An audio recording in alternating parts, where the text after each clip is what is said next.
Hello, everyone. Thank you for joining the second session of Solution for People Management. Today, I am really privileged and honored to have David Arsad with me here. He went from being a school principal to a founder and helping entrepreneurs to succeed. Thank you, David. Thank you for accepting my invitation. So nice to see you here. Can you tell us a little bit about yourself, how your journey is started, and how it all began? Yes, for sure. Absolutely. Thank you so much for having me on again. I really, really appreciate it. And very much looking forward to our conversation. So, my journey began as in education of children. I was a teacher, I became a principal. I mean, I'm going to use like a little bit of teacher speak, but like they had big feelings and they had a hard time really taking ownership over their actions. And as I continue to grow in my profession and to become a principal and look over as an entire organization, I started really dealing with a lot of adults. And that meant the teachers, and that meant the community members, and that meant parents and local civic leaders and business owners. And everyone that I was speaking with, I found that not to obviously belittle anyone here, but everybody really was going through very similar struggles. When people hit a roadblock, when people hit an obstacle, when people are feeling stuck, they have a very hard time getting over the hump, getting through the let's call it the pain in and really manifesting their best self and showing up in their most powerful way without a little bit of, outside, inside and outside assistance. And that was something that I really found to be something that I enjoyed a lot. And here are. Oh, that's fantastic. That's a quite a bit of a pivot. So, so was that like your your intuition that this is a solution, a problem that needs to be solved with leaders, with founders? So, is that where you got your inspiration to go for Yes. your next So steps?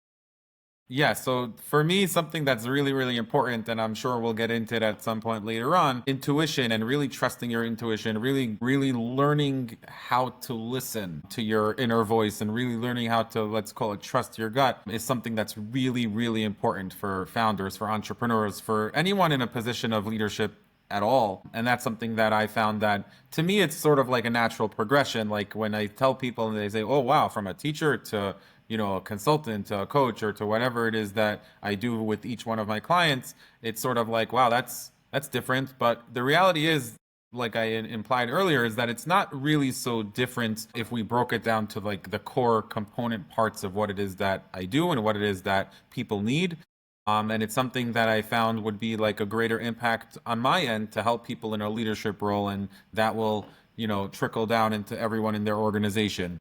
So I really, really appreciate that and enjoy it. Great. So tell us a little bit about your consulting business and how is that helping leaders and how is that working? How does it work and how can people sign up and who do you exactly help? Can you give us a little bit of a background? Yes, absolutely. So it actually is a sort of an evolution. So I have people really coming in with, across the spectrum of different challenges and in different positions, meaning in my own growth as a consultant and as a founder in this agency and in this profession, I started off with helping a certain demographic, and now I help a different demographic. So it's sort of like whoever came into my umbrella really is across the spectrum. So I've helped people that are, agencies that run agencies. I have helped people that are newly hired. They're stepping into a leadership position.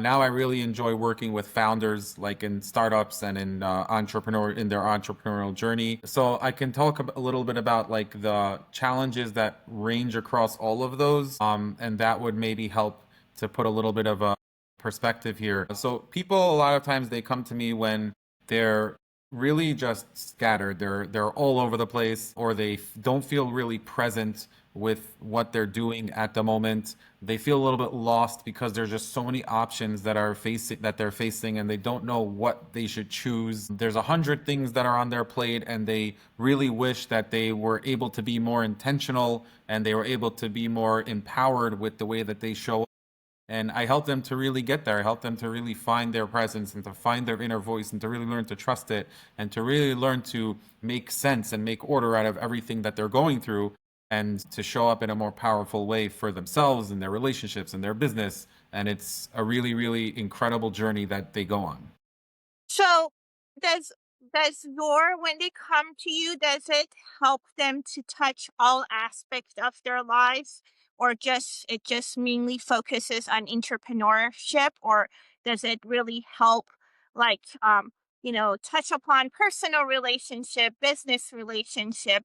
I mean, us as human beings are multifaceted. So I'm imagining like someone being like in a stage of like not knowing what to do or which direction to go. Does your coaching impact different areas of their lives? It's a great question. And a lot of times people ask, like, oh, so you do like life coaching or you do like business coaching? Like, what are you doing exactly? And you really hit the nail on the head over here is that humans are very multifaceted. There are a lot of different components to how people show up and where they show up in. And definitely if somebody is integrating well, and that's one core component of what I do, of the work that we do together, is that the way that you show up in one place should really, ideally, if you're doing it in a healthy way, should really show up everywhere when you have that context. So I can give you an example where somebody is a business owner and he has a lot of employees. And when the employee is coming to him and there is a challenge that they're having, or if let's say the employee didn't do what they were supposed to be doing, and now the business owner has to, whether they have to, give them feedback or whether they have to act in a proactive and not reactive way in order to help the employee grow and become the best employee that they are, obviously with the support of the business owner.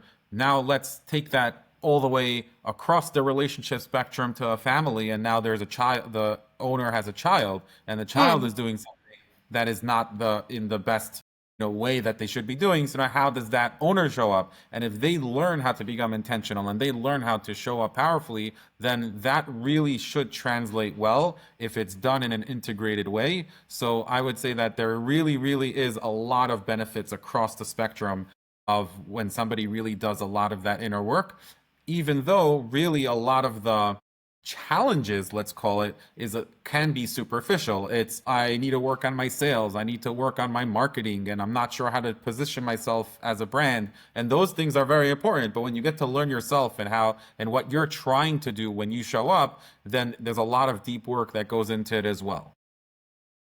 That's very profound what you just mentioned, because my this podcast aims at creating an authentic leadership, not performative. I know those numbers and data is important, but at the end of the day, we're all human, so we touch each other in many ways.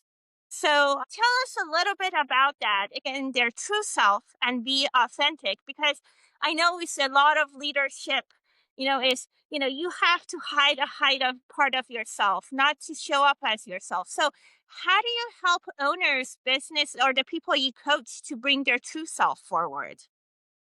It's a very interesting way that you phrase it. I agree with your entire premise. It's absolutely true that authentic leadership is really the future as well. It's really, really, there already is, and there's going to continue to be a very, very big, let's shift in the dynamics of what leadership is, and there will continue to be that shift. One of the biggest challenges that people have, and I love the way that you termed it, and there is a term like that called performative leadership, Yeah. in that we think we need to show up a certain way because we were told or we were taught that that's the way to show up.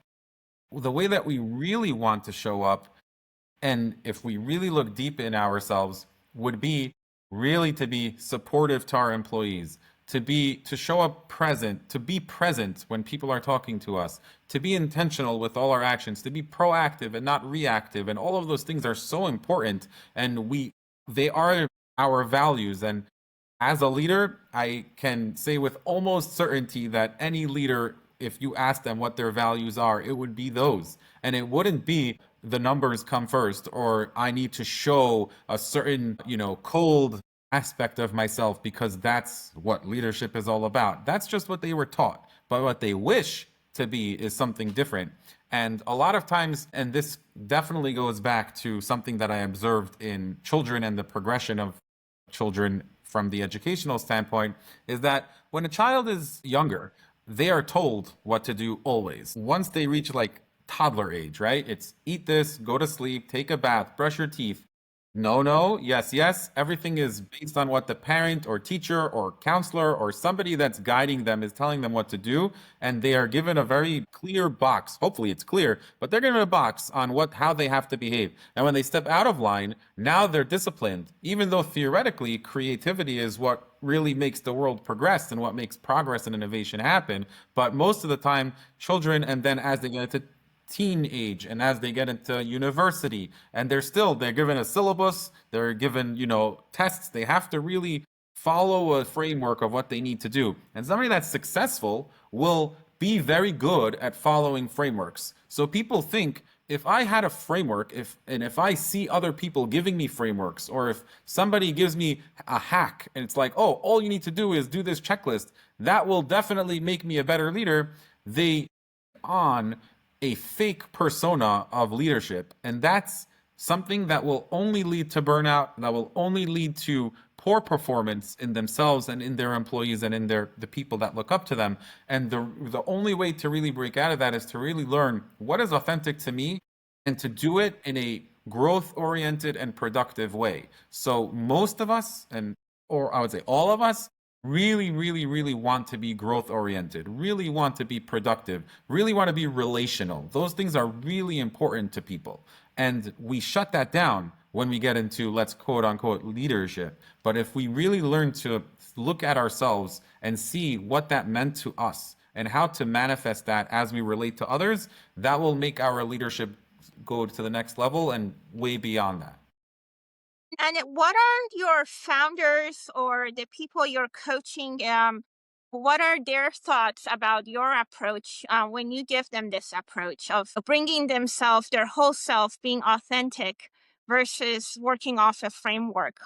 Do you found that most entrepreneurs or most of your people, the coachees, are resistant to that, or are people more open to being authentic and you know looking at the human relationship at the end of the day? Great question. A lot of times people start off very resistant just because it's something that's not, no, it's an unknown. It's something that we're not used to. In the beginning, we really try to find something that's an anchor, something that we know, rely on, and really look at as our home base. And one of my jobs as a guide and as a coach and as a consultant is to really become and to earn that trust, so that when I give feedback or when I ask a question, and a lot of times the questions that I ask, the client might start a response. They'll say something like, I think something something, and then they'll immediately start to backtrack and they'll start hedging what they were saying, and they'll go backwards on a lot of things because suddenly like these different things that they were taught show up for them, and they Mm. have to now rely on those. And one of my first orders of business, let's call it, is to help people to really learn to trust themselves and their intuition and what they're trying to really do as a human being in the world around them, and to really learn to use that as the anchor and realize that frameworks only fit, and they should be sort of like clothing when we show up a certain way, and these frameworks are really just clothing for us to manifest ourselves better and to look at the framework and to look at the checklist and to look at things and be intentional and to be critical. I mean, not necessarily in a negative way, but to use critical thinking when information comes at us, and to say something to ourselves or something to the person giving it to us, in that this is something that works or this is something that doesn't work for me. And this is something that works for our business and it doesn't work for our business. I have people coming to me and they tell me, "Oh, I'm all over social media." And then the question really is, what's your ROI on that? why are you all over social media? Because you saw somebody telling you, or you saw a video that someone's like, oh yeah, you should be on Instagram and Facebook and do meta ads and use Google and everything. And it's just like, why? Hold on, time out. You know, like what is something that works for you? And that's obviously a very superficial example, but it's the same way when it comes to a checklist or it comes to a framework that someone's like, oh, whenever someone says something in a meeting, then you should respond XYZ. Wait, why? Is that how you feel like you should respond? Is that your authentic self? Are you being authentic right now? People sense authenticity, and that's something that's really, really important as you show up in life. That's really interesting. So if they talk to you, they could save a bunch of money on the social media ads and be headed in the right direction. The second question on that is you mentioned intuition. Now, that's really interesting word. How do you, from your perspective, how do you define it? And what does it mean to be anchored in it from your point of view? Love that question. Intuition is the first gut reaction that you get when you experience an experience, when you see something or hear something, or when you're talking to someone, that the first gut reaction that you have, or the first gut feeling that you have, it's that feeling that's not logical. It's that feeling that's removed from logic. And if somebody said to you, can you explain it to me, a lot of times the response is going to be, it's hard for me to explain. Let me think. Maybe it's this or maybe it's that. I'm not really sure. And until you really get to the crux of where it's coming from, it could take a very long time, especially if you're not used to it. And if you're not used to paying attention to that voice, it's that voice in the back of your mind when something is happening. That's intuition. And when we learn to trust our intuition, that means that we magnify it and we listen and we shine a spotlight on it. And when that shows up, we immediately take stock of what's happening around us. And this is how I experience it. So this is my reality. We immediately take stock of what's happening around us and try to be really intentional about what's causing this feeling. And it's not necessarily logical, and it usually is not logical. It's just something that we try to make this connection to our intuition and really show up in a way that's honoring what's authentic to us and what's authentic to yourself. Is it always good to listen to your intuition or is not good to listen to it? Could it lead you in the right direction or could it lead you into the wrong direction? So now we're getting into a very, very meta sort of conversation, because in the beginning, sometimes our intuition that we think is our intuition is not really our intuition. It's really a different thing that we've learned. It's a different voice that we're reenacting that's telling us something, and we might believe it's our intuition. But if we shine the spotlight on it and we listened and we paid attention to what it's telling us, we would realize that it's not really. That's like where it's a little bit tricky to say always rely on your intuition, but I would say that it's a skill that anybody can learn, that you can learn how to identify what is true intuition, what isn't your true intuition, what is real, your authentic self, and what is something that you've been taught. And once you do learn to identify it, and once you do learn to realize and to feel in your body what is real and what isn't real, then yes, I would say absolutely trust your intuition, and always, and to even maybe go a step further, to not even try to necessarily justify it, because once we try to justify it, then we'll start confusing ourselves sometimes. But the caveat here, and it's a very important caveat, is to make sure that you've built up this skill. And I can say for myself, I've been doing this for many years. I've been doing this for many years, almost 10 years now. And it's something that every once in a while I'll still feel, hey, wait a second, I'm not so clear on what my intuition is telling me. There's a lot of confusion over here, and I'll have to sit and do some of my self work and really get there and find my way through and realize what it is. It does happen sometimes. So even if you've been doing it for a very long time, you have to work on that skill constantly.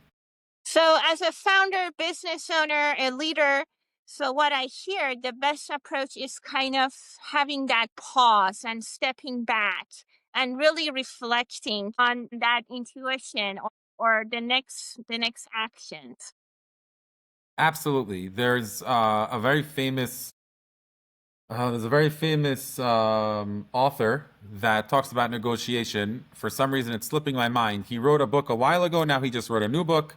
I'm not talking about Chris Voss, even though he is a famous author talking about negotiation. It's the original. Like for some reason, he's slipping my mind.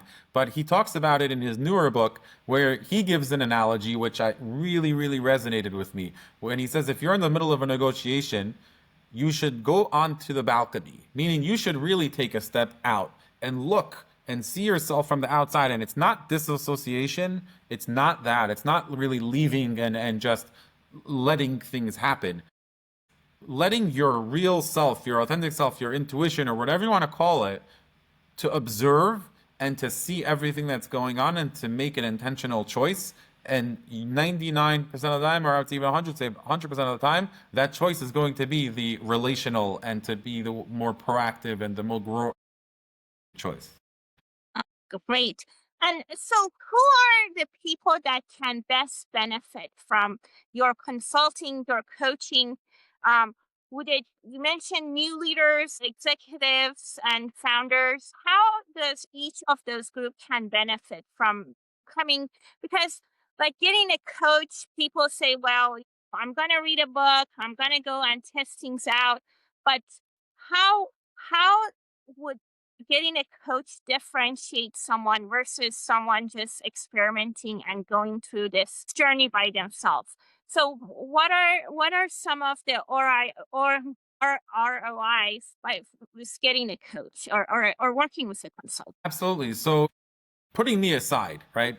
Just having someone that's in your corner and someone that can be a sounding board, that can be anyone. That doesn't have to be me. That doesn't have to be any other. It could be your best friend. It could be your spouse. It could be your mentor. It could be anyone that is in your corner and will call you out on things when you're doing something that's not to your best interest. That's that's something that's completely unquantifiable. It's not even something that I would put a price tag. You should go find someone. If you don't have someone that you can speak your mind to and that will help guide you, go find someone today. And whether it's for $100,000 a year, whether it's for $0 a year, it doesn't matter. Like you really, really need a friend, a mentor, someone that will call you out. So that's just off the bat. Now, if somebody is a new leader, I've helped people that have just stepped into this leadership role, and there is a lot of imposter syndrome. So they don't show up in a way that's really empowering for themselves and for their team, and they're holding back their team from accomplishing what they need to accomplish. They're not as productive. They're not as cohesive, which makes them not as productive. And obviously, the revenue is not going to be there in whatever they're trying to accomplish. If somebody is a founder and let's say they already got funding and now they have to put together a team, if they don't know how to run a team, if they're still in founder mode, as they call it, and they're used to that grind and they're used to being the one, they become the bottleneck and they become the person that's holding the entire team back. Someone that's the leader, it's not the job to take all the energy and to say, all the energy is coming from me. I'm the one that's dragging everyone forward. No, it's putting the energy in the right place to the people on your team, the people that are supposed to be the hero, and have them run things and have them grow what you need to grow, and you're just sitting there like the conductor. It's sort of like a macro of what I was describing on the inner world. That's really how it works in the outer world as well. There should be the CEO is the person that's coordinating, that's conducting, and is looking from the outside and is talking to each one of their team members, and each one of their team members are the ones that are really supposed to be pulling the rest of their team forward, and it obviously down it goes. And if somebody is coming from the agency perspective and they don't really know how to show up and how to position themselves as well, it's really because they really need to learn what is their value, how are they showing up in a way that's powerful and unique. That's something that they need to see within themselves, and that's something that everybody can learn as well. That's great. Now, I want to talk to you a little bit about, leaders, founders. Everyone has, their burnout, work-life balance. How do you describe that for a leader? And if you don't mind sharing, how do you practice work-life balance in your life? Let's start with what burnout might feel like and what burnout might look like. Mm. If somebody is feeling not present, which means that where whatever they're doing, they're always thinking about the next step, and they're thinking about what other people are going to do and say, and what, the hundred things that are on their plate, and that's really really overwhelming. That's something that will, if you're not already burned out when that's happening, will rapidly lead you to burnout. If you're not present and you're not doing the things with intention, whatever it is that you're doing, you will not continue to enjoy life. You will start burning out pretty quickly. And what that usually means is that, as well, is that you're not doing the things that light you up. You're not doing things that give you energy, and rather you're just feeling a lot of overwhelm, and you're feeling like, oh, I just got to get through this, just got to get through this, just got to get through that, and you're just burning, literally burning yourself out. You're not lighting yourself up. Your energy's getting drained, and it's not sustainable. And even if you can push yourself because you have a lot of self discipline, you've learned how to have a lot of self discipline and just keep pushing and pushing and pushing, you will get to a point where you will just not want to get out of bed. You'll get to a point where you just throw everything off and just be like, leave me alone. And then you need to have a hard reset or whatever it is. That's not because you're acting in a healthy way. That's because you're really burning yourself out. Some ways that I personally, I don't even want to say avoid burnout, because that's sort of like focusing on the negative aspects of things. It's more of, how do I make sure that I stay intentional, is by staying intentional and checking in with myself constantly. I'm always checking. I'm checking in with myself right now. It's like, how do I feel right now? Do I feel lit up? Do I feel energetic? Do I feel like I'm showing up powerfully? If I don't feel that way, then I'll take stock and I'll look at what I'm doing. I'll look at who I'm talking to. I'll look at what's on my agenda and what's on my calendar and what's on my schedule. And if I don't feel like that's something that's lighting me up, and if I don't feel like that's something that's giving me energy, if I don't feel like that's something that's helping me to continue with what my personal mission is in the world, which is to help people, to help as many people manifest their best selves as possible, then I will not do that. And if, let's say, for a few minutes, I might have to continue and finish a task or whatever it is, I'll do that. And then I'll reevaluate to see if that's something I have to do, something that somebody has taught me that I should be doing. Like, there are a lot of things like that that, you want to learn, you want to try to be the best self that you could be. So like you mentioned, like, I read books, listen to podcasts, watch YouTube videos on these topics. And a lot of times people tell you this is what you should do or that is what you should do. And those things can be really overwhelming. And that's not necessarily the best way to go about it if you're not checking in with yourself. So just to recap, I check in with myself often, and I make time to do things intentionally. So for example, I work from home. So that means that my family is nearby a lot of times, and theoretically you would think if you're working from home you'll have more time with your family, but a lot of times if you're a very driven person, which I am, and you might forget to spend time with your family because you're like, okay, I'll just,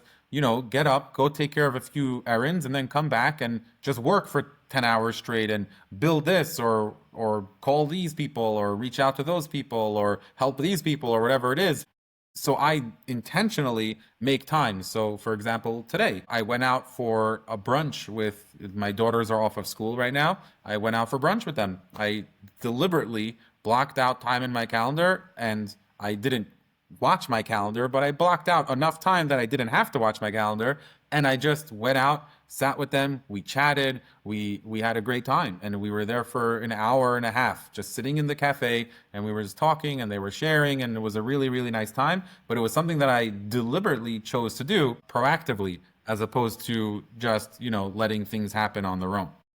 That's great. I really never heard of like checking back in with yourself. I think that's a golden piece of gold that all of us can use, just going back to that yourself and just like questioning, hey, how am I doing? That's great. And okay, so now how can someone get a hold of you?